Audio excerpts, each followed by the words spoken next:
Estamos hoje, novamente, para mais um episódio de Culturalmente.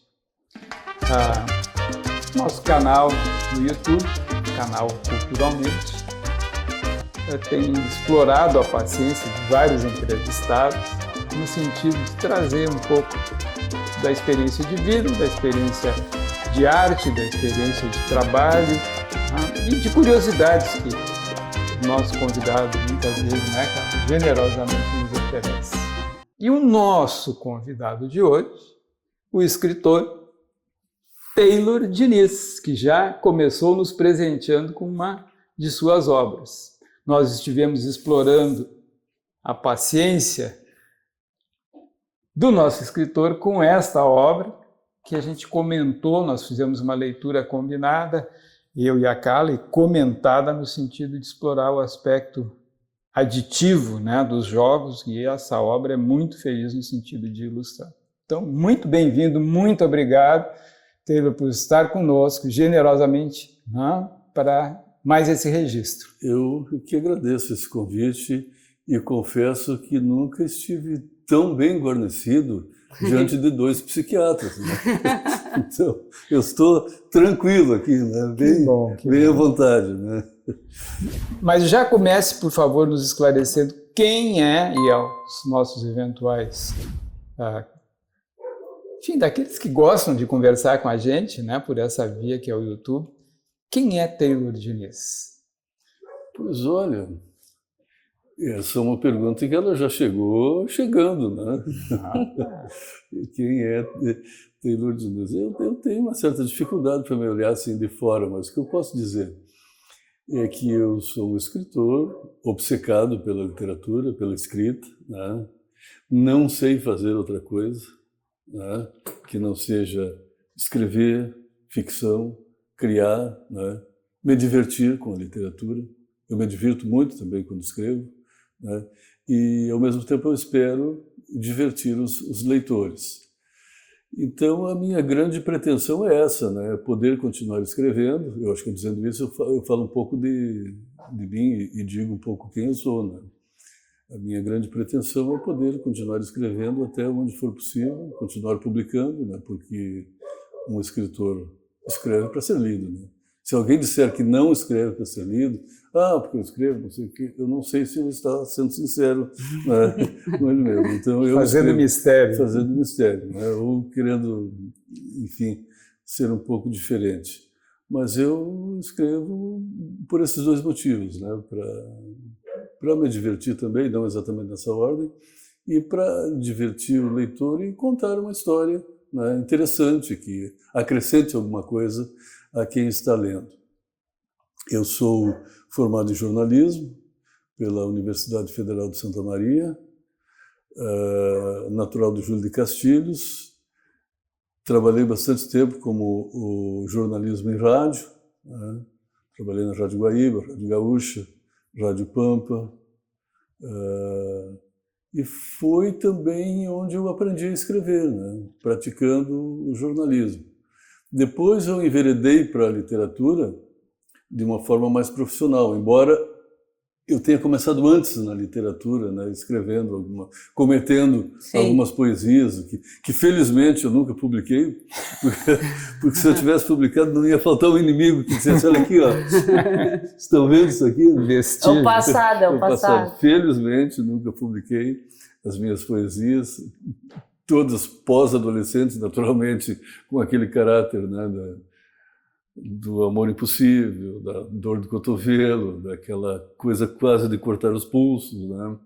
Então eu comecei por aí. Depois no texto mais curto, o conto, né, que eu acho que onde os escritores começam mesmo, né, no texto mais curto. E aí fiz jornalismo, me dediquei bastante tempo na profissão, né, como profissão para me sustentar. Aí depois eu fui enveredando para a literatura de uma forma mais profissional e, vamos dizer assim, com mais atenção, né? Mais atenção. Comecei a me dedicar mais à literatura. E tive uma certa dificuldade de passar do texto de rádio o texto literário, né? Nos meus primeiros livros, inclusive, as pessoas sempre identificavam essa transição mal feita, que não era bem feita, e que era um defeito, né? Um defeito. Felizmente, acho que corrigi e continuei na literatura, naturalmente fazendo outras coisas, porque a literatura não dá, a gente não se sustenta com a literatura, né? Mas me dedicando mais seriamente à literatura e, enfim, escrevendo, produzindo. Eu não sei se digo tudo ou quase tudo, mas a gente vai provocar. Vai provocando, né? Com coisas mais pontuais assim, né? O menino Taylor lia? Não. Esse foi um grande problema que eu enfrentei. A minha família era uma família humilde, né? Sem posses. O meu pai era operário, vivia com um salário mínimo, então não se tinha acesso a livros, a revistas, a jornais, embora isso não seja problema se tem uma família que te leve a uma biblioteca e né, que te faça, mas não. A minha mãe até lia alguma coisa de revista, no tempo daquelas revistas Cruzeiro, Manchete, né, que ganhava, não porque comprava, que ganhava. Mas eu me lembro, e essa é uma pergunta sempre me fazem, e eu me lembro disso, que ler um livro era sinal de preguiça, né? Ficar jogado. Não, mas isso é preguiçoso, vem daí trabalhar, pega uma vassoura, vai varrer o pátio, vai cortar uma lenha, né? E eu me lembro que no ginasial, algumas professoras indicaram uns livros, né, para leitura. O Guarani, o José de Alencar, a Moreninha. Eu me apaixonei pela Moreninha. A Moreninha foi a minha primeira paixão. Olha! Naquela descrição do tornozelo e da canela, o branco de alabastro, aquela coisa ali, e inclusive foi motivo dos meus primeiros poemas. Então a Moreninha foi a minha primeira paixão. Aí eu comecei a ler, eu acho que o Guarani do José de Alencar, que é um livro que te pega, né? É um livro que te pega. E eu comecei a ler e lia para um trabalho de aula. E eu lembro que no fim de semana nós íamos almoçar na casa dos meus avós. E eu levei o livro, porque tinha que ler. E a minha avó dizia, mas aquele guri, o que é que tanto lê? O que é que tem naquele livro? Você lê. Aí eu disse, vai, pega, dá uma vassoura para ele, vai varrer um pátio. Né? E aí a mãe disse assim, não, aquilo ele está lendo para um trabalho de aula. Ele tem que ler um trabalho de aula, o professor indicou. Tá. Aí eu larguei o livro uma hora para almoçar e a minha avó deu uma olhada e disse, romance! Você está lendo romance. Isso é um romance, como se o romance fosse um... Como vai fazer um trabalho de aula? Uma coisa meio pornográfica, né? Sim. Na cabeça dela parecia uma coisa de pornografia, assim. Aí eu disse, não, isso assim, é um romance que a professora pediu para ler, depois ela vai fazer perguntas sobre o livro e eu tenho que responder. Se eu não tiver lido, não vou responder. Esse guri está atochando. Que demais. Então, assim, eu respondo a pergunta. Eu não tive o hábito assim, de leitura. Lia esses livros, eu li Memórias Póstumas, de Brás Cubas também, né, para trabalho de aula, li a Moreninha, assim são os que eu vou lembrando. Mas é nessa linha aí, né? Nessa linha do Machado, do José de Alencar. E aí não tinha o hábito, né? Lia por indicação do colégio, mas senti que eu gostava, né? Eu gostava. O Guarani, enquanto não terminei, eu não sosseguei. Depois, aí eu tive contato mesmo com a literatura, porque até então eu achava que literatura, que eram autores mortos, né? Todos os autores, isso não sou eu, eu já ouvi várias pessoas dizendo isso, que achavam que todos tinham morrido. Eu não sabia que um vivo, que eu, por exemplo, pudesse escrever, publicar um livro. Escrever assim, publicar um livro. E lá em Júlio de Castilhos, que é a minha cidade, tinha uma livraria, mas que na verdade era papelaria, que chamavam de livraria. E um dia eu estou lá por essa livraria com um amigo e tinha um totem, eu acho, com livros que recém tinham chegado, que ele virar assim. Aí um amigo me disse, olha, esse cara aqui é muito bom, o Gabriel Garcia Marques. Esse cara é bom, é bom, é bom. É bom? É bom, eu vou ler. Então eu vou ler, comprei. 100 anos de solidão? Não. Pensei que já tinha começado pelo... Os Funerais da Mamãe Grande, que é um livro que depois eu descobri por intermédio do professor Sérgio Gonzaga, que tem o conto que o Garcia Marques mais gostava. E esse conto é fantástico. É A Hora da Sesta, eu acho o nome. Se não leram, procurem. Uhum. Eu li e fiquei surpreso. Digo, meu Deus, pode isso aqui? Né? Era aquela coisa desoladora, assim, de uma mãe cujo filho se suicidou e ela sai do povoado dela para ir não é exatamente na cidade, mas no povoado um pouco maior, que é a sede do município, falar com o padre, para o padre liberar o cemitério para o filho dela ser enterrado no cemitério. Porque o argumento dela é que ele tinha problemas, ele se suicidou, ele não... Por que essa punição, né? Se ele já tinha sido punido. Bom, mas enfim, isso não veio ao caso. Chega lá, o padre está cesteando, tem que esperar o padre cestear, se acordar, tomar a água com a limonada dele, enfim. Mas o que me chamou a atenção foi o ambiente, o cenário, né? Aquele cenário desolador, ninguém nas ruas, aquele povoado empoeirado, poeira, uma mulher que passa na rua vai com um guarda-chuva preto para se proteger do sol. Isso era muito comum lá na minha cidade. Então eu digo, mas o trem, ela vai de trem até esse lugar. Eu fiquei surpreso. Até então eu conhecia a literatura, que era da corte, né, que era no Rio, ou era o Guarani, que era na selva. Longe do seu cotidiano. Longe do meu cotidiano. Eu digo, pô, mas isso aqui é Júlio de Castilhos no verão. Que bacana. Eu morava numa rua de chão batido, os caras passavam lá. Minha mãe ficava louca, né, porque ela limpava a casa e ela dizia, o vento hoje está para cá. Ela terminava de limpar a casa e virava o vento, virou o vento para cá. E aquilo era inferno, porque os caras passavam e a poeira vinha toda para dentro de casa, e sujava toda a casa. E eu fiquei impressionado com aquilo, né? Eu disse, mas pode, né? Pode. E aí eu comecei a achar que podia, né? Não sei se para o bem ou para o mal da literatura, eu comecei a achar que podia, digo, é possível. E aí começou a nascer não comecei exatamente a escrever, mas me dar conta de que a literatura não era só o Machado, era só o José de Alencar, aqueles caras daquela época, e o Érico. Não, o Érico era vivo, mas não tinha, à época eu ainda não tinha contato com a literatura do Érico.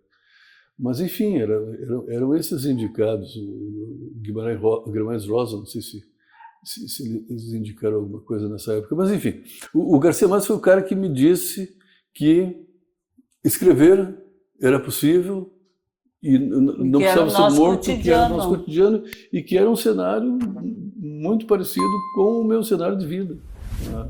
Que tinha valor literário. Que tinha valor literário. Que podia fazer aquilo, não era só...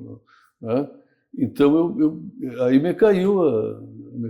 começou a me cair a ficha e eu fiquei encantado. Bom, o livro eu fiquei encantado, né? Todo o livro, mas esse conto aí me marcou. E um dia, conversando com o professor Sérgio, que ele também tem Sérgio Gonzaga, Sim. Ele também tem um programa assim de bate-papo, e ele me disse, esse conto é o preferido, era o conto preferido do próprio Garcia Marques. Eu acho que A Hora da Sesta está no livro Funerais da Mamãe Grande.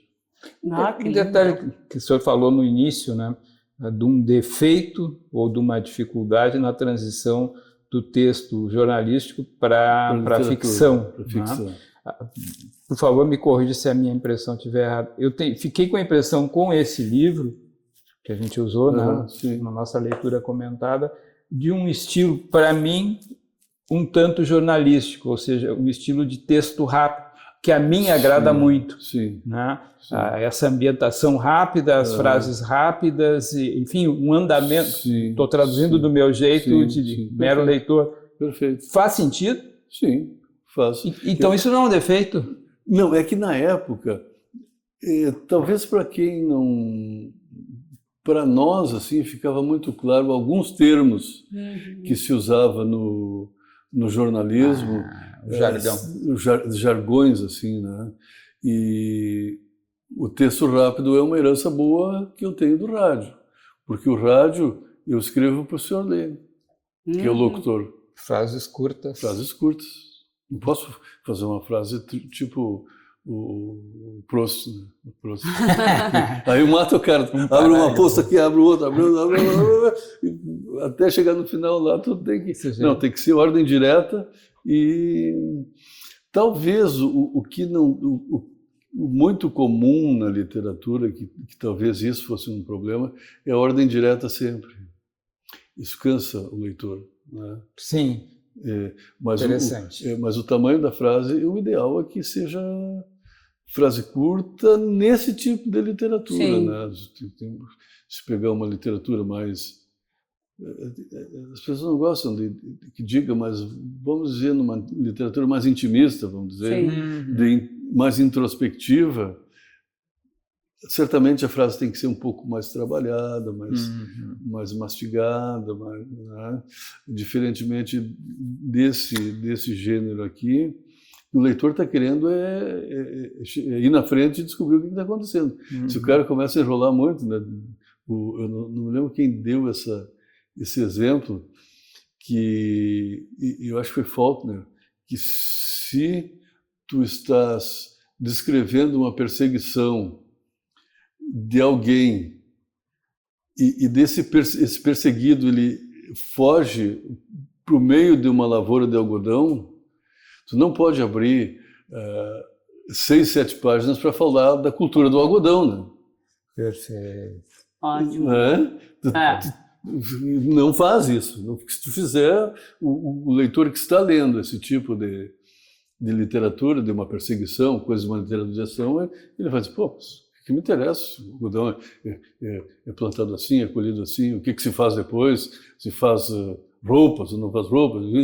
A fábrica de algodão, questão social e colaborou muito com a geração de emprego. O cara querendo saber se o... Tem a ver com o caso ou tem a ver com o caso? O cara querendo saber se vai pegar o outro ou não. Né? Então essas características, né? O gênero, né? O gênero ele determina muito essas coisas, o tamanho da frase, o ritmo, né? O fim de parágrafos, né? É quase que obrigatório no final do parágrafo deixar uma coisa meio pendente assim para o leitor seguir adiante. E isso vem do folhetim, né? Sim. Vem do folhetim, que começou lá no século XVIII, eu acho. No jornal mais ainda. O sujeito que escrevia o folhetim, ele tinha que terminar um capítulo de forma que o cidadão saísse no dia seguinte, no inverno, na chuva, na neve, e fosse na banca comprar o jornal. Né? Exatamente. Então isso esse tipo vem daí. Também o senhor nos situou assim, num estilo de vida, né? Até informalmente antes, né? Tem um cachorrinho para passear, o senhor acorda, já entendi que acorda cedo, tem tempo para sair com o cachorrinho, caminhar é um momento eventualmente literariamente produtivo muito também, produtivo, né, no qual é tempo no qual você consegue resolver algum nó, né, no texto corrente. E tem uma explicação, né? Está aerando, está oxigenando as ideias, né? Sim. Em todo sentido, caminhar é fantástico. E o que mais que cabe na vida de alguém que só escreve, que só faz escrever, que aliás, como o senhor nos anunciou, só sabe fazer isso, escrever. O que mais que cabe na vida de um hoje já não tão rapazinho, né? Um gurizote. Um gurizote, que foi gurizote lá em Júlio de Castilhos. O que mais que cabe na vida? Olha, eu gosto de culinária, de pilotão fogão, eventualmente. Eu acho que as coisas se aproximam muito, né? Eu não sei se eu vou ser demagogo dizendo que a preparação de um prato tem muito a ver com a preparação de um texto, enfim, mas a cozinha, a culinária, para mim, tem muito de criação, né? Tanto é que eu cozinho sem receitas. Se eu tiver que pegar uma receita, eu não faço. Não vai sair. Não faço, não vai sair. Então, eu sou aquele sujeito que abre a geladeira e vê o que tem dentro. Ah, é o melhor, né? E com o que tem, eu preparo alguma coisa. A minha esposa diz que eu faço bem, não sei se ela está querendo... Ela é suspeita. Está querendo Passar para manter o cozinheiro. Cozinheiro em casa, em atividade, mas uma outra coisa, assim, que eu, falando sério, que eu gosto muito de fazer mesmo, e que me ajuda a criar também, porque quando estou cortando a cebola, então eu também estou... Está pensando. Também estou pensando, né? Também estou escrevendo. Às vezes eu interrompo, vou lá e anoto, né, uma ideia que eu tenho, e já vou pensando aonde eu vou colocar aquilo, né? Porque a minha produção mesmo, ela ocorre muito depois que a história está pronta, que ela foi não é para o papel agora, vamos manter a ideia do papel. Depois que ela vai para o papel, aí que eu começo a produzir mesmo a partir daquilo que eu tenho. Então eu imagino um diálogo, uma coisa, uma situação, e já vou imaginando aonde posso incluir aquilo para dar um tem ritmo, esqueleto para não quebrar o ritmo, enfim. Eu faço muito isso. Então eu gosto da culinária. Posso dizer do que eu não curto, por exemplo, futebol. Eu não consegui me libertar do futebol, né? Consegui. Mas conhece as entranhas, né? Assim. Sim. Isso aqui é experiência jornalística. Sim, eu fiz um tempo de escuta aí para escrever o livro. Eu sempre fui muito de ouvir rádio, porque eu acordo às vezes 3, 4 horas da manhã, eu ligava o rádio, agora não faço mais isso. Ligava o rádio e ficava ouvindo esses pastores evangélicos, né? De manhã. Inspirador. O que tem de absurdo ali, né? O que tem de absurdo. É surreal. Não, se contar não acredita, né? Se contar não acredita. Então, isso é uma das coisas que eu fazia muito. Tem um personagem que ali, me né? serviu. Tem um deles tem um deles, é. E no meu último livro agora, o personagem é um pastor evangélico que há 10 anos ele expulsou o filho de casa ao descobrir que ele era homossexual. Expulsou de casa. Foi o único jeito que ele encontrou de resolver o problema. 10 anos depois, ele, com pretensões políticas, né, queria se eleger deputado, se transformar num grande líder político nacional, e as coisas se encaminhavam para isso, né, estavam se encaminhando bem, e aparece um outro ex-colega dele, dissidente da igreja dele, que também tem as mesmas pretensões, e que o ameaçou: se tu não retirar a tua candidatura, eu vou revelar esse passado, sob o ponto de vista deles, né? Esse passado trágico da tua vida. Tu tem um filho homossexual, tu expulsou de casa porque não conseguiu curá-lo, né? E esse pastor contrata o detetive Bocaneira para localizar o filho. Esse é o... Então, o pastor é muito mais do que aquilo, muito presente no... E aí cria todo esse conflito, né, dele não aceita o filho, quer o filho de volta, não se sabe o que ele quer com o filho, né? Aí vamos ter que ler o livro. Ele quer resolver o problema dele, de repente vamos. Então, e isso muito de ouvir. De ouvir as rádios. De ouvir as rádios. Eu frequentei um tempo também uma igreja para conhecer. Eu sempre fui muito incomodado com esse negócio com isso que eles fazem com as pessoas, né, com a fragilidade das pessoas. Uhum. As pessoas são muito frágeis. Elas chegam lá em Isso jejum. Isso é o espírito jornalístico, né? Que é assim, buscar na raiz, conhecer. Porque as pessoas chegam lá, elas saem da Lomba do Pinheiro para chegar lá às 6, então elas saem às 4 de casa, por aí. Chegam lá às 6, vamos dizer, no domingo, que é o dia do jejum. Eles têm um título lá. E ela sai de casa sem café, sem comer, já na véspera podem não ter se alimentado bem, e chegam na igreja às 6 e aí vem aquele... Não tem como Não, é só água. Chega o meio-dia, o que dizer para elas se atiram no chão. Quase um transe chega às 6 da tarde em jejum, então aí o que tu disser acontece. E eu ia numa igreja ali na Júlio de Castilhos. Não em Júlio, ali na avenida, na rua, ou na Mauá. Não, na Júlio de Castilhos, que tinha uma igreja grande.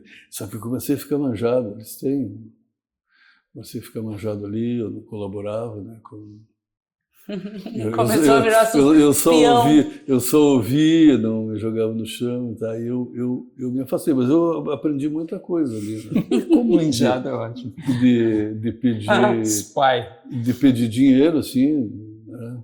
Eles dizem, bom, agora nós queremos a colaboração, porque nós precisamos manter isso aqui, precisamos disso, precisamos daquilo, onde gastar eles... Então, quem colabora, pode ser com qualquer valor, R$5, R$1. Olha aqui, o nosso amigo aqui está colaborando com o tempo do cheque, com um cheque de R$2.000. Não precisa ser R$2.000, pode ser 10, pode ser 50. Olha aqui outro colaborando com um cheque de 1.500. Olha aí, vamos colaborar, que Deus... Não precisa ser 1.500. Aí daqui a pouco veio o povo todo com 10, com 15, com 20, com 50. É um chamariz, né? É um aproveitamento. Mas, no fim, eu fugi da sua pergunta. Só enriqueceu a pergunta, confirmando que a coisa que o senhor faz mais na vida é escrever. E se não escrever, preparando para escrever. Sim. Né? E aí, no fim, esse livro, isso aí foi o quê? Na década de 80, início da década de 80. E esse livro, que tem o personagem principal, que é um pastor, ele saiu agora, foi publicado agora no ano passado. Então foi acumulando conhecimento. A hora que precisar, eu tenho... Né? Tem fontes. Tenho fontes, mas é interessante, porque dá esse movimento, que eu acho que é bem isso, que dá para pegar essa linha jornalística, sim. Né? E todo o detalhe que se acrescentar, ele valoriza o livro. Esse aqui tem, agora eu me lembrei de um detalhe, tem uma passagem ali que é pequena, mas uma amiga policial minha leu o original e disse, olha, isso aqui tu podia fazer assim. A hora em que eles se reúnem num local neutro, os policiais se reúnem num local neutro, eles recebem um envelope lacrado sobre o que eles vão fazer, onde vão fazer, quem vão prender. Não sei se lembram desse trecho. Isso aí, assim, foi um pouco antes de ir para a editora, eu acrescentei esse trecho. Ela disse, não faz falta. Eu digo, não, claro que faz.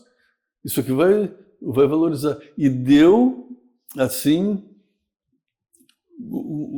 verossimilhança, né? Com o dia a dia da polícia. A história do dia a dia da polícia, que significa que eu tinha conhecimento sobre isso, né? Os policiais, e é assim, quando eles vão fazer uma eu digo batida, mas não é batida. É uma força-tarefa. Isso. Eles não sabem, claro, porque sabe como é a polícia, né? A polícia, para vazar né? Os próprios policiais são informantes do traficante, por exemplo.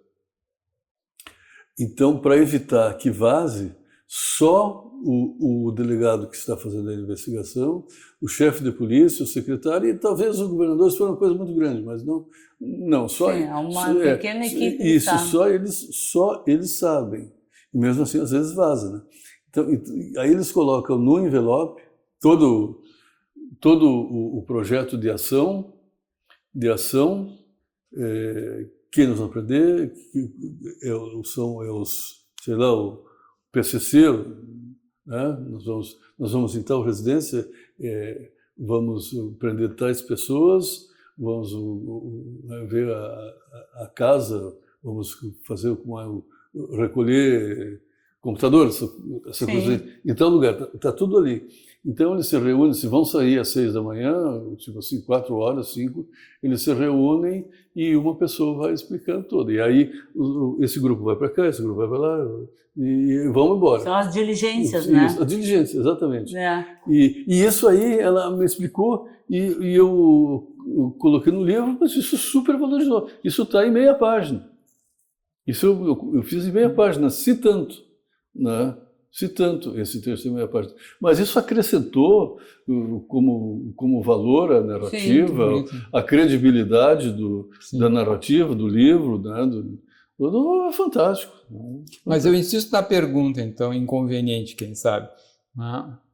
Taylor Diniz já foi um menino em Júlio de Castilhos, né? Faz algum tempo isso. Né? Faz. Hoje, isso já nos adiantou, né? Tem esposa, tem ao menos uma filha e um casal de filhos e alguns cães. Né? E o que mais, então, que cabe na vida de um escritor que só sabe fazer isso? Escritor e coletador de histórias. De histórias, né? Porque eu senti que é um coletador, né? Sim, e não entenda isso como um jogo de cintura para fugir da pergunta, mas e se for? Mas aproveitando a fala da Carla, eu tenho um livro que se chama Em Linha Reta.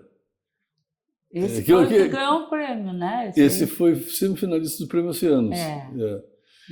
Que eu estava vindo de Júlio de Castilhos e eu parei num lugar chamado Rincão dos Cabrais, que fica perto da Cachoeira, ali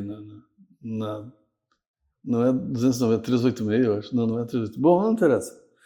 E eu parei, sempre paro para tomar. Eu gosto de comer um pastel de estrada. Pastel com café. Pastel de estrada com café preto. Morou longe da universidade, né? Porque isso é uma coisa que a gente fazia. Pobre quando ia para a universidade. Não, e é bom, né? Eu faço isso. Pastel. Eu tomo café sem açúcar, mas aí na estrada. Quando com açúcar, tem que ser bem doce. Tem que ser com açúcar. Exatamente. Pastel de carne com açúcar. Mas aí eu cheguei para comer o pastel e na mesa tinha um casal meia idade assim, e eu achei interessante porque eu gosto muito de ouvir as conversas, né? Às vezes de um diálogo eu escrevo uma história e aí ele levantou, eu acho que eu recém tinha chegado, eu sentado na minha mesa lá no fundo. Ele pegou uma garrafa de cerveja, naturalmente que a pessoa que estava atendendo entregou para ele, 2 copos, e ele voltou e olhou para ela assim e disse: amanhã de manhã vou pedir o café para nós dois. E ela se derreteu. Que lindo! Se derreteu toda. E não contente, ele largou a cerveja, serviu ela, pegou o copo, disse: por que eu rolo na cama e você finge dormir? Bom, aí ela, aí acabou com a festa. Se havia alguma resistência ali, ganhou. No bar da rodoviária de Rincão dos Cabrais, com uma cerveja super gelada na mão, 2 copos, cantando. Só isso já é um conto pronto. Isso é gatilho, né? Isso é gatilho. Que lindo. Isso é gatilho. Eu disse: não, mas eu tenho aqui um romance pronto, uma história pronta, né? Daqueles que a vovó iria criticar. Sim, sim. Aí eu já peguei uma caneta, porque a caneta é o meu... Como é que chama? Objeto tradicional. Pode ser, de segurança, sei lá. O próprio objeto tradicional. E já fui anotando, me obriguei a deixá-los ali, porque eu queria ficar ouvindo, separar. Eu tive que me separar dos meus personagens. E entrei no carro, e quando cheguei a Porto Alegre, eu já tinha esboçado um capítulo, e já estava com a história pronta na cabeça. Eu cheguei em casa, já fui para o computador e deixei o primeiro capítulo pronto dessa história, que é o livro Em Linha Reta. Bah. Que assim não tem muito, que não sei, assim, os personagens, se for ler, não vai encontrar esses dois personagens. Sim. Não vai encontrar esses personagens. Mas foi o start, foi o gatilho para eu pensar essa história. Que é um cara cantando músicas do Roberto Carlos, dirigindo, levando uma garota de programa para o interior, para um cara que não se sabe quem é, né, que encomendou a garota, ele está levando, e ele vai cantando as músicas do Roberto Carlos, e uma coisa assim que não se sabe se ele está querendo conquistá-la, ou se não está, mas às vezes está, fica aquela dúvida. E ela, assim, achando que sim. Até o final da viagem se apaixona. Puxando, né, assim, se defendendo discretamente, né, sem procurar, sem ofendê-lo, porque está indo de estrada fora, em linha reta, né, para um lugar não sabido, né, assim, não vou ficar provocando esse louco também, né? Sim. E ele cantando as músicas do Roberto Carlos. Então, eu faço muito isso, né? Muitas histórias nascem assim, de uma conversa, de uma frase, né? Mas, então, o que mais que cabe, né? O nosso dia a dia, a gente, se for espremer, né? Eu tenho 70 anos, acho que se for espremer esses 70 anos, assim, para dizer o que eu fiz em 70 anos, eu vou dizer, pô, mas eu acho que eu não fiz nada, né? Porque a gente não se dá conta, né, dos detalhes. Mas eu escrevo muito, eu vivo em função da literatura. Mas são o quê? Mais de 20 livros? 24. 24 publicados, né? Então, eu escrevo muito, leio muito. Sim, 24 publicados, fora aqueles que ficam... Tem uns que estão prontos, né? Só esperando a edição. Então, escrevo muito, leio muito, cozinho, né? Faço... Vai para o sítio? Vou para o sítio, no sítio... Mas eu vou para o sítio e leio no sítio, cuido dos... Vai lá para não fazer nada, então. Eu vou lá para não fazer nada, né? Podia estar varrendo. Pegar uma enxada, um serrote, uma vassoura, um serrote para serrar uma lenha, né? Ou um machado para... Coisa de preguiçoso. Para rachar uma lenha. Eu continuo preguiçoso, né? Tá certo. E leio muito, escrevo. No sítio eu não escrevo muito. Quando o fim de semana eu consegue descansar? Eu não escrevo. Só quando tem uma coisa assim muito urgente eu escrevo. Eu nem levo o computador. Eu tenho esse negocinho que é uma maravilha. Como é que chama? iPad? Isso, iPad. Tem um tecladinho ali. Quando eu tenho que escrever alguma coisa, eu escrevo ali. E depois eu passo para o... Mas também talvez o sítio é o momento da cabeça arejar um pouco. Sim. Porque aí não tem tantos personagens. Aqui, E a propósito, tu transitou ali pela espiritualidade num tom, digamos, crítico, né? E escritor vive espiritualidade ou vive só nesse mundo material, concreto? Escritor vive na espiritualidade? Eu já fui, a minha família, a minha mãe era espírita, praticante. Ela primeiro foi da Umbanda na minha primeira infância e adolescência. Eu praticamente me criei dentro de um centro espírita. de Umbanda, né? Que baixa o caboclo, baixa o preto velho. Inclusive, até hoje eu brinco com os meus filhos lá, que eu canto alguns pontos, ainda me lembro, né? De pontos de preto velho, pontos de caboclo. Eu tinha o meu caboclo protetor, né? E a minha mãe recebia um caboclo e recebia um preto velho, né? O meu pai duvidava daquilo, nem era cético, ele era contra. Era opositor. Opositor, não era cético, não tinha dúvidas. Não tinha dúvidas. E havia um pouco de conflito nisso, mas então eu tive essa relação muito forte com o espiritismo, com a espiritualidade, com a crença, né? Sim. Com a crença, eu acreditava muito, muito, muito mesmo, até uma certa altura. E depois a minha mãe se transformou em kardecista, né?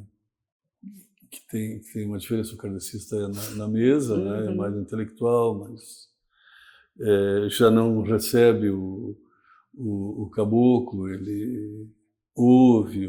Mais a mediunidade.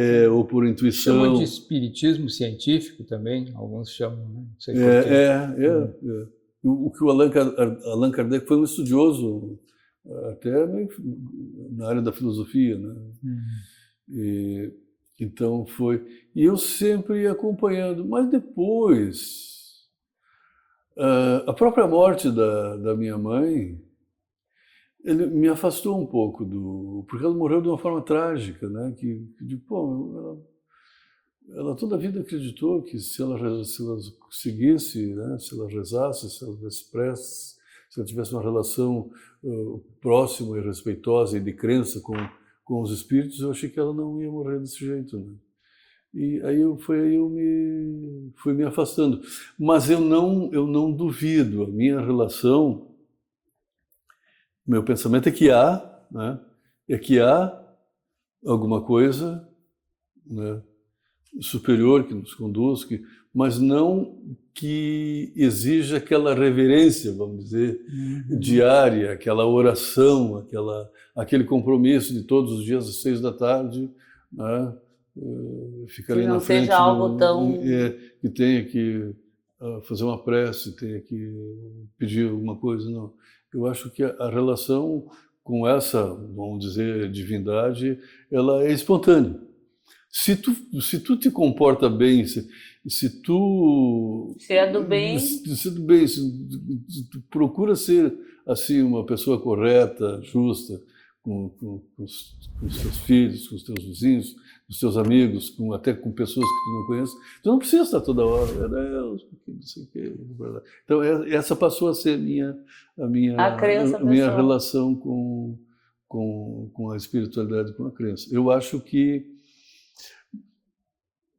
por exemplo, vida depois da morte, eu acho que pode, mas não diria para o meu filho, olha, te prepara que depois vem mais chumbo. Sim. Se prepara que... Ou então, não, esquece que apagou tudo, né? Não tem. Mas eu tenho uma tendência, assim, a acreditar que tem uma continuidade, mas sem essa... Então, essa é a minha visão hoje no livro que a gente explorou bastante, né? Jogos Imperfeitos, né, cara, a gente percebe um domínio do ambiente psicológico no qual se insere o jogador. Né? Ingenuamente, né, ele vai se envolvendo, mas nos parece... Psicopatologicamente tem sentido o livro. Né? Assim, a sequência que bom. Da adição, tudo é muito interessante. E aí eu fiquei curioso, né? De passagem aí nos ensinou assim, olha, eu me alimento, né, de informação para produzir literatura de diversas fontes, inclusive no trânsito uma amiga policial, né, fez um comentário e pá, né, qualificou tecnicamente o texto. E aqui, como o senhor chegou nesse domínio da construção do ambiente psicológico que vai vivendo o jogador, a personagem principal, e que leva, inclusive, a um enfrentamento corajoso, né? Mas Sim, a gente não sim. vou falar demais, né, do texto, deixa o pessoal ler. Mas assim, vale a pena, está muito bom. A densidade psicológica, né, cara, que a gente pôde experimentar, indica alguém que teve um esforço importante para a construção daquele ambiente psicológico. Estou repetindo, né, do ambiente psicológico no qual o senhor enfiou, coitado do jogador de futebol, né? Eu não tenho formação nenhuma. A minha única formação é de jornalismo. Sim. Mas eu sou muito curioso nessa área da psicologia, de personagem. Eu não vacilo em dizer que eu acho que eu aprendi muito nessa área na literatura. Na própria literatura. Eu acho que a literatura é uma... Começou cedo lá com um realista que era o Machado, que era bom nisso, né? Sim. Ele tinha descrições psicopatológicas excelentes. Pega o Dom Casmurro. Precioso. É um compêndio. E eu sou muito observador nisso. Inclusive, uma das possibilidades quando eu escolhi o jornalismo era a psicologia. Eu quis fazer. E sempre me interessei muito, mas não assim de forma teórica. Uhum. Me interessei muito sobre personagens que têm esse conteúdo psicológico muito forte, né?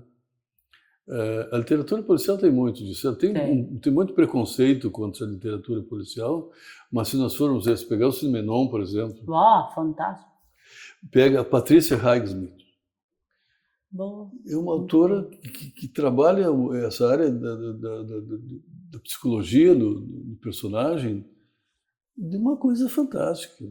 Fantástica. O Tom Ripley, que é tido como o bandido do bem, o bandido simpático, uma coisa assim. Então ela cria de uma forma que o cara é o vilão, mas a gente se apaixona pelo vilão.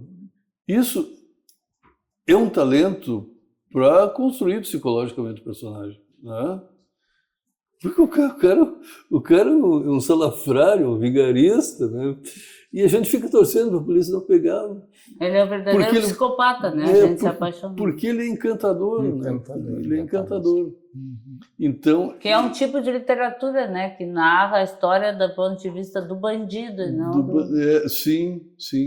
Mas, então, eu tenho certeza que isso que eu consegui aqui, e fico feliz que tenha dado certo, na leitura. Conquista da leitura. Na leitura de ficção, né? De ficção. Eu nunca li um livro Eu andei tentando Lacan uma vez, porque era moda na universidade. Todo mundo lia o Lacan, né? Tinha que ler Lacan. Todo mundo... Mas eu acho que esse cara não é certo. Não sei o que vocês acham. Desculpe se estou do Lacan. Mas, claro, na minha ignorância, eu não tinha formação nenhuma. Sim. Eu estava lendo porque era moda. Né? Era moda. Eu digo, não, mas eu vou largar, não vou compreender esse cara aqui. Ele só vai enrolar mais a minha cabeça. Né? Uma metalinguagem. Sim, não, claro. Depois, com o tempo, eu fui conhecendo mais, assim, né? Claro que a linguagem tem todo o sentido na teoria dele. Em tudo, né? A linguagem. Mas é muito interessante por este livro, né? Agora, meu próximo livro vai ser os canibais ali. Né, da Rua do Arvoredo. Os canibais têm muito esse detalhe psicológico na construção dos personagens. Tem uma coisa que eu notei, que ela agora estava olhando o nosso cronômetro imparcial aqui, né? O diálogo consigo, eu acho que se repete aqui na nossa conversa um pouco do que eu senti no livro, da gente ficar mergulhado numa interação, né, fluente, E que vai nos introduzindo levando a gente num mundo... suavemente a desdobramentos, mas eu sinto consigo aqui ao vivo, né, o autor, né, um pouco desse clima de envolvimento, né, que a literatura, que a ficção visa oferecer. Sim. E o diálogo consigo, não sei se eu estou querendo agradar o nosso convidado, mas dá a impressão de que estamos num envolvimento que não tem tempo, é meio atemporal. Né? Eu acho estranho, para mim tá uma coisa estranha, né? Devem ver que hoje eu estou mais quietinha, eu normalmente sou mais... Porque assim, eu leio muita literatura policial, muito suspense, muito. Então, eu leio tudo que eu encontro. Mas todos são mortos, né? Sim. É a primeira vez que eu converso, eu nunca encontrei um autor dos livros que eu gosto de ler. Então, é uma coisa meio surreal. Nunca encontrou frente a frente um enganador de... Nunca encontrei um frente a frente, assim. Então, é uma coisa meio isso emocionante. daria para dizer que o sujeito que escreve ficção é um ilusionista? Eu acho que sim. Principalmente quando espalha pistas falsas, né? Perfeito. Porque se nós pensarmos bem assim, a literatura policial, ela tem uma fórmula, né? Não tem muito como fugir dela, né? Tem um desfecho que normalmente tem que ser surpreendente para surpreender, se não houver uma surpresa no final não tem muita graça. E para que haja essa suspeita, o autor tem que... Aí entra a história do ilusionismo, né? Ele tem que largar pistas falsas para fazer com que o leitor... Não, será que é esse? Não é esse? Ou é aquele? E essas pistas, ao mesmo tempo, têm que ser consistentes e inconsistentes. Né? Tem que dar o tem sentido, que ser refutáveis. De fazer o leitor achar que pode ser, mas, ao mesmo tempo, não pode ser, né? Então tem que ter essa é uma dos esquemas da literatura policial que sempre tem, pelo menos na literatura policial que eu chamo de raiz ortodoxa, né? Que é o Simenon, o Chandler, o Dashiell Hammett, os americanos que criaram uma dissidência na literatura da Agatha Christie e dos europeus, né? do inglês lá, o Conan Doyle. Sir Arthur Conan Doyle. Que esses aí, eles tinham personagens que eram mais ou menos uma máquina de decifrar enigmas, né? Ele ficava lá dentro de casa, ficava recebendo as informações do doutor Watson, né? E a partir do que ele recebia de informações, ele decifrava. Montava o quebra-cabeça. Decifrava e montava o quebra-cabeça. Esse é o trabalho do psiquiatra. Mais ou menos isso. Mas Agatha Christie fazia o mesmo, né? Então esses são os principais dessa escola do romance de enigma, né? Mas aí um cara chamado eu não sei se foi o Dashiell Hammett ou o Raymond Chandler que quiseram sair um pouco dessa e se criou o romance negro americano, que é diferente. Aí o detetive sai para a rua, apanha. Normalmente a narrativa é feita na primeira pessoa, porque passa para o leitor aquela ideia que tu não sabe se vai terminar bem ou não. Porque a leitura dos outros no passado, quando o Watson, por exemplo, está contando, a voz narrativa é dele, a gente já sabe que a história vai terminar bem, porque se não terminasse bem, ele não estaria contando. Isso é interessante, né? Perfeito. A mesma coisa, o Conan Doyle, não sei se ele chega a narrar alguma coisa na primeira pessoa, mas te passa a ideia. Pô, se o personagem que se envolveu na história, né? Está contando e passou por várias peripécias, então tranquilo, ele vai, de um jeito ou de outro, ele vai se safar. Já no romance americano, que começa com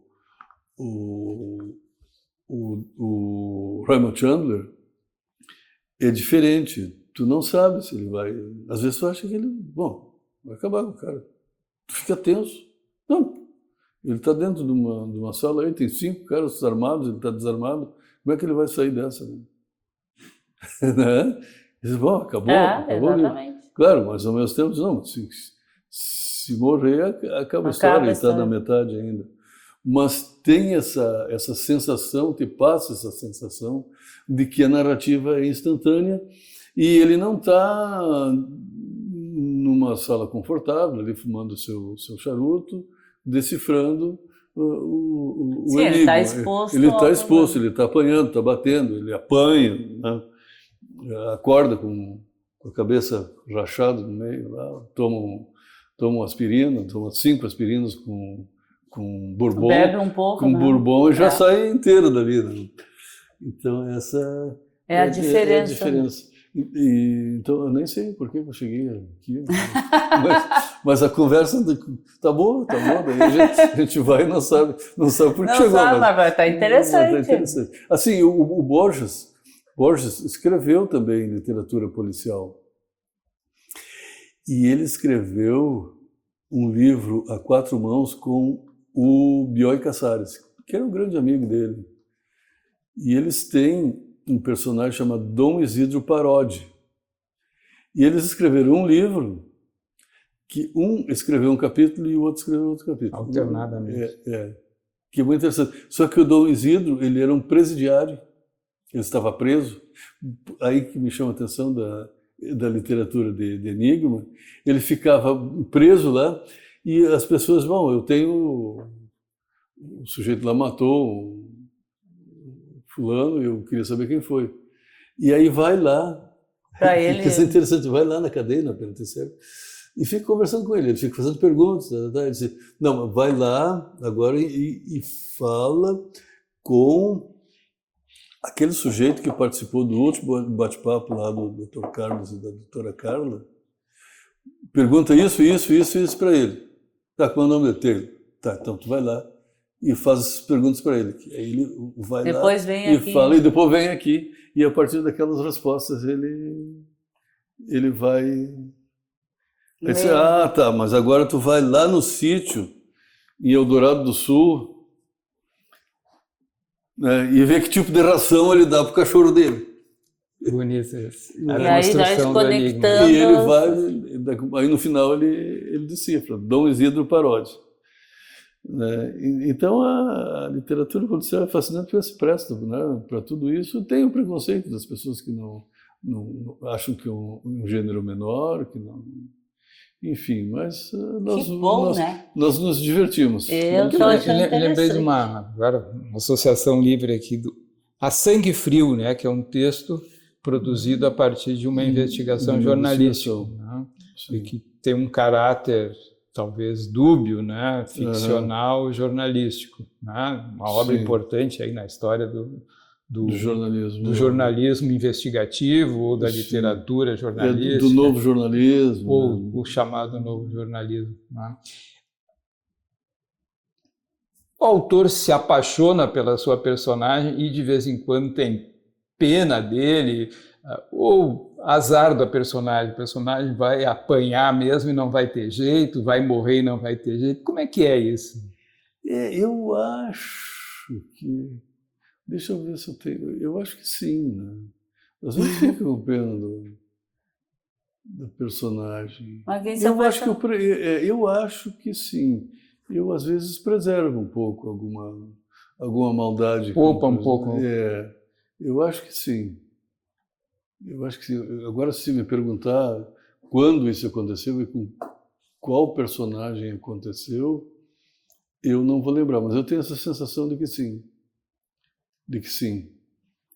Os personagens. Inclusive, eu me lembro disso de um livro que eu escrevi, que eu não pude fazer isso e que eu tinha vontade, que é um livro A Sobrevivente, que é sobre a vida da dona Herta Speer. Não sei se vocês ouviram falar Herta Speer. Ela é uma sobrevivente do Holocausto, que perdeu toda a família durante a Segunda Guerra, veio para o Brasil e construiu família. Tem 2 filhos que ficaram meus amigos.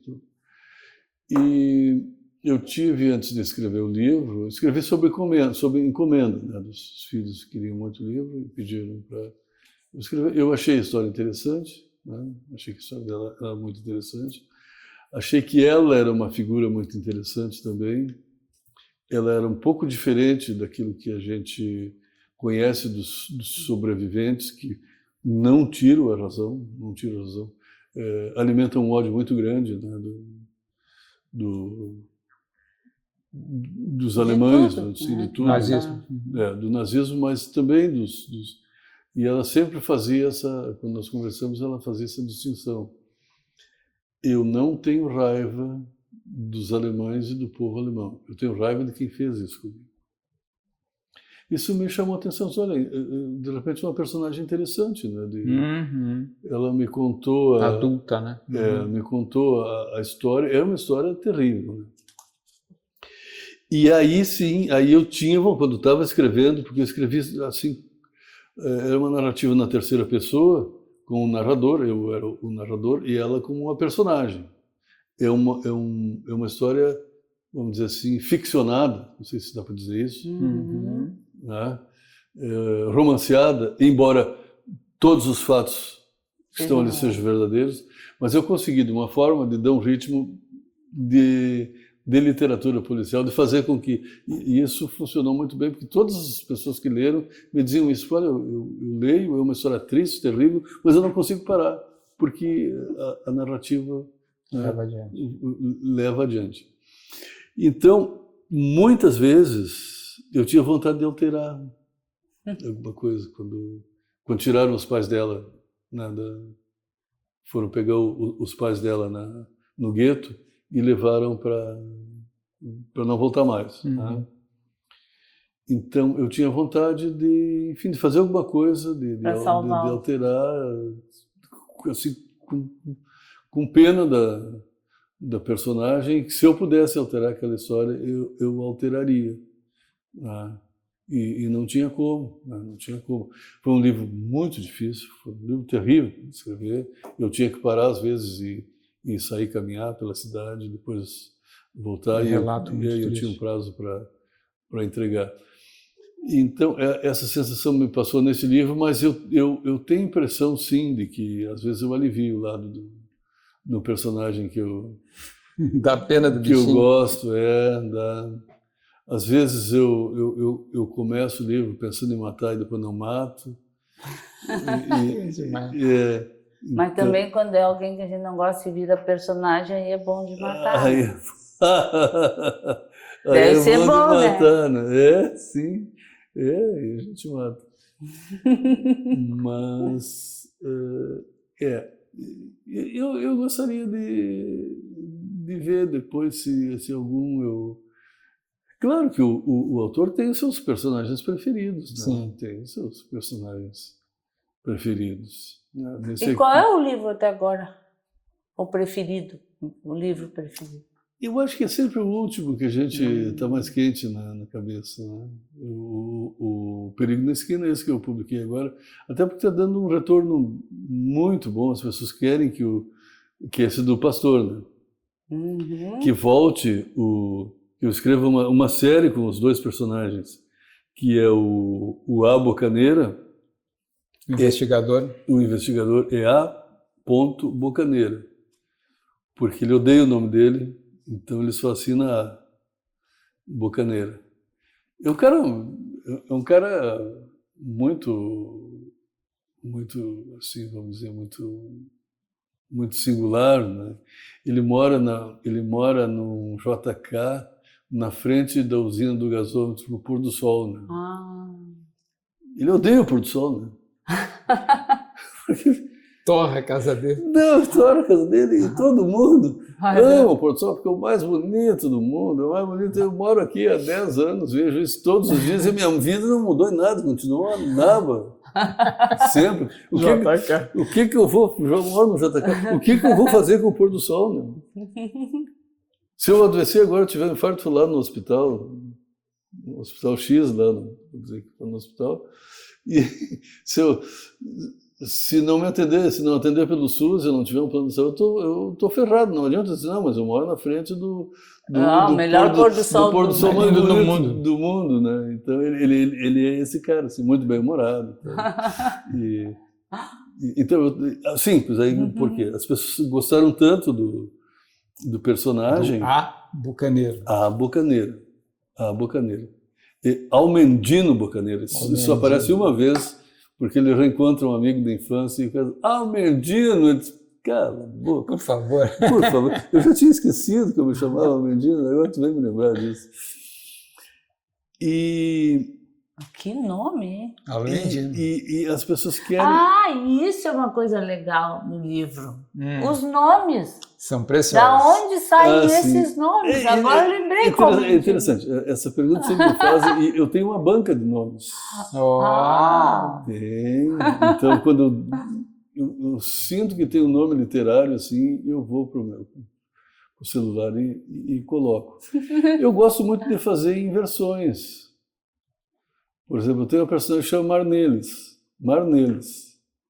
É Marlene que eu inverti as últimas sílabas. Né? Eu faço muito isso. Ou troco no final. Com o próprio Aquele nome. ali são fantásticos. Eu nem estou lembrando dos nomes, mas aí eu fiz. Então eu tenho essa banca de nomes. Às vezes o nome do personagem sai espontaneamente. Eu digo, mas às vezes eu tenho dificuldade, aí eu tenho que apelar para a minha banca de... Mas podemos entender que um banco de nomes. Bocaneiro seguirá aparecendo de vez em quando por aí. Sim. E mesmo que ele apanhe de vez em quando. Mesmo que ele apanhe. Ele apanhou, ele apanhou, mas aprendeu. Ele apanhou de um boxer aí, cara que tem técnica, e ele é muito ligeiro, ele aprendeu agora. Depois, numa outra chance que ele teve, ele colocou em prática isso que ele tinha aprendido. Não aprendi em escola de boxe, não aprendi na vida. Esses golpes eu aprendi na vida.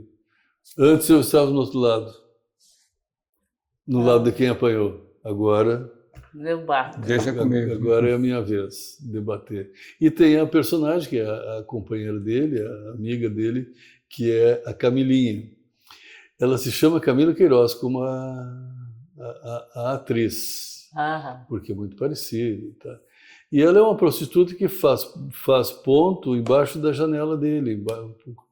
E ele, quando está muito só, está precisando de alguém para desabafar, porque agora eu não estou lembrando do autor argentino que ele diz: muitas vezes tudo o que nós precisamos é de um ouvido para nos ouvir, né? É só isso que nós precisamos. É só um ouvido. Tem alguém que nos ouça e não nos conteste. Não precisa mais nada, nem cachaça. Ótimo. Aí ele ouvido amigo. Ele chama ela e chama a Camilinha. Eu falo, tá, se fosse fazer um programa por hora, quanto daria? Tá, eu vou te pagar, tu vem pra cá, vamos conversar até amanhã de manhã. A terapeuta. Até amanhã, tu me ouve. A escuta amistosa. E ela ouve, né? Ouve. Diz, não, isso vai passar, não te preocupe. Aí ele vai criando uma relação, né, de amizade, e que, nesse caso do pastor, ela passa a ajudá-lo porque certamente o procurado, que é o filho do pastor, ele circula na área de prostituição ali, que ela conhece. Então ela passa a ajudá-lo e às vezes ela contribui mais com a investigação do que com ele. E eles têm uma relação muito engraçada, assim, né?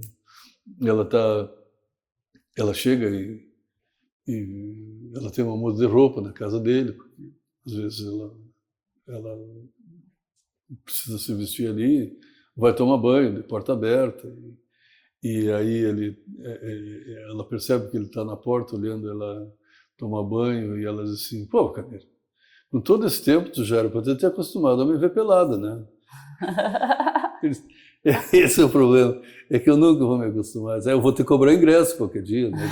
No meu próprio apartamento. Então esse é o diálogo deles que encantou as pessoas. Como é que tu vai me cobrar ingresso no meu próprio apartamento, né? Então ela é uma prostituta, que naturalmente esse negócio e acaba entre eles rolando assim um clima que talvez começa a ficar além da relação comercial. Da relação comercial, ela ajudando ele. Assim, e agora, muitas pessoas que eu não conheço, porque os amigos os amigos são suspeitos, né? Chegam amigos, gostei, bom, esse é meu amigo, não dá para levar a sério. E eu tenho recebido, as redes sociais são muito boas para isso, né? Porque eu tenho muitos amigos que, como o caso de vocês, que leram, não me conheciam, e esse tipo de retorno para mim é fantástico, né? Uma pessoa que leu e me procura por gosto do livro, não é porque o Taylor é meu amigo, é meu vizinho, é meu compadre, é compadre do meu amigo, enfim, não. E eu tenho recebido muito retorno desse livro aí, de pessoas que eu não conheço, de outros estados, inclusive, dizendo, pô, gostei muito, adorei a Camilinha e o Bucaneiro, por que não criar um novo livro, enfim, uma nova história com eles? E eu já fiz.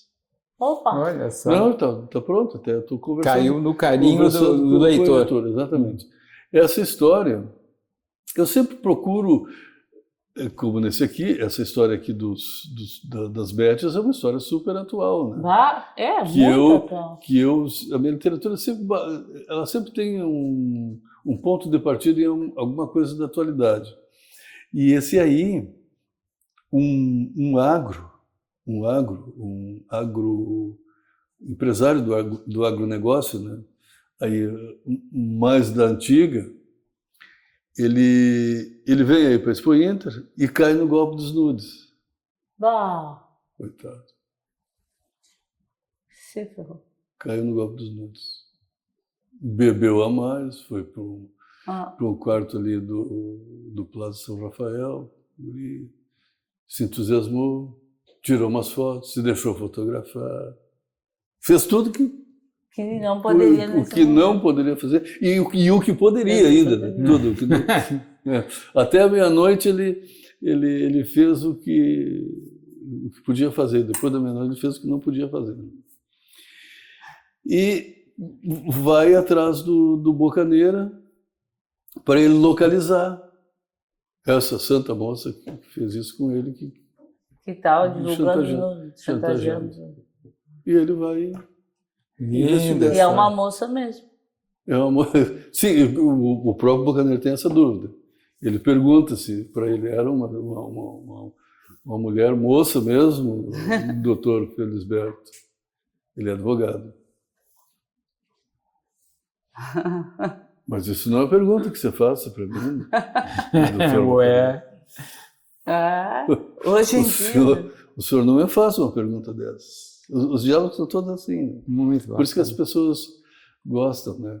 E aí ele apresenta a Camilinha, e a Camilinha já como sócia do escritório, que também é uma advogada. E ele passa a chamar a Camilinha, que é uma prostituta, para as pontas, na frente da doutora Camila. Que bacana. Ela começa a receber. Que ela é advogada. Então, bem a proposta, assim, para angustiar os leitores atuais e futuros. Pode ser que um dia ele dê na veneta de matar o miserável do Bucaneiro. Ai, coitadinho. De quem matar o autor? Não, sim. Não, mas eu acho que eu não consigo. Não, o autor. Não, já é muito, eu já estou gostando do Bucaneiro. Não consigo. Aí eu vou acabo minha carreira de escritor, mano.